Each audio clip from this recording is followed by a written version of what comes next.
It's called a crop top. I got a drop top. Let's be real for a second. $43 million is a massive amount of money. To put that into perspective, that's more than most people could dream of earning in several lifetimes. Yet, Sophie Rain, an OnlyFans creator, reportedly made that in just 1 year. Yes, you heard that right. But what's truly jaw-dropping isn't just the number, it's the story behind it. So buckle up, because it isn't just about money.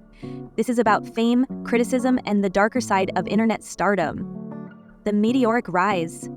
Sophie Rain is no ordinary creator.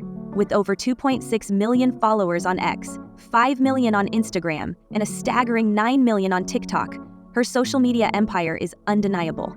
In a recent podcast, Sophie revealed she makes around $4 million a month. Yes, a month. When the host pressed her for details, she coolly flashed her earnings, $400,000 in the last 7 days. The room fell silent.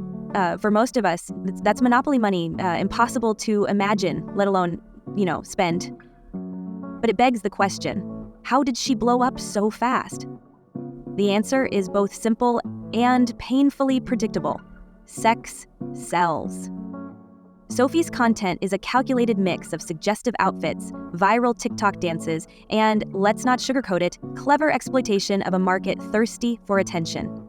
She isn't breaking any laws, she's just playing the game better than most. The debut novel and stories by Lisa Chin Smith, contractually imposing criticism, calling forth tonal revolution. Now, here's where the narrative takes a sharp turn.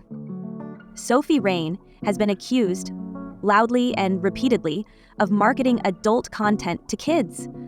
Her TikTok videos, which often feature her in bodycon dresses, bikinis, or even Spider-Man outfits, raise more than eyebrows.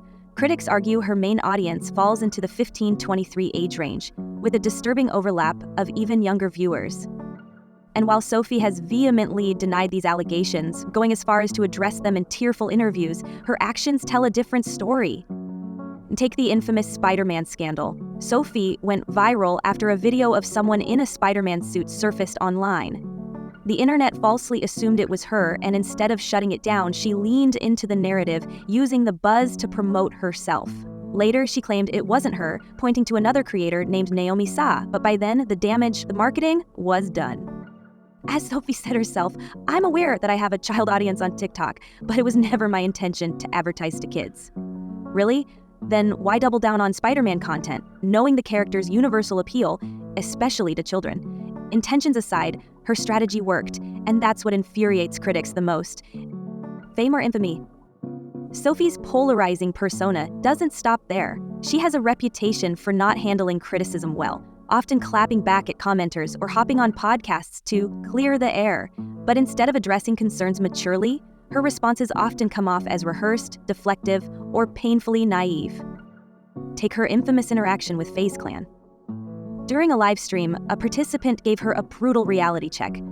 "Can I be honest? I beat my dick to you right before this so I wouldn't get hard on the date." Her reaction? A mix of awkward laughter and visible discomfort. Yet, this moment highlights a harsh truth. Sophie Rain's audience isn't following her for her intellect or personality. They're there for one reason, and she knows it. The Eneli Chopra drama. If the Spider-Man controversy wasn't enough, Sophie also made headlines after accusing rapper Eneli Chopra of cheating on her. She demanded to be removed from his music video, claiming, "I told him to take me out of the project because I caught him texting Aisha while we were together." The internet, however, wasn't having it. Critics roasted her for acting like she was an essential part of the project, calling her delusional for thinking her presence added value to the rapper's career. Let's face it, Sophie Rain isn't a musician, a runway model, or even a traditional influencer. She's a marketer, pure and simple. Her main character energy may rub people the wrong way, but it's hard to argue with results. The bigger picture. Here's the thing. Sophie Rain isn't breaking laws. She's not forcing anyone to subscribe to her content. People willingly input their names, credit card numbers, and hard-earned cash into her system. She's simply capitalizing on demand. The real question isn't whether Sophie Rain is morally right or wrong, it's whether the internet has any morals left to begin with. So why the hate? It's simple. Sophie isn't just making money. She's making too much money, and that's what really irks people. Because deep down, most critics would switch places with her in a heartbeat. $43 million in a year? Who wouldn't? Sophie Rain may be the face of modern internet fame, controversial, polarizing, and undeniably successful. Whether you see her as a savvy entrepreneur or a symbol of society's moral decline, one thing is certain: Sophie Rain is here to stay. For now.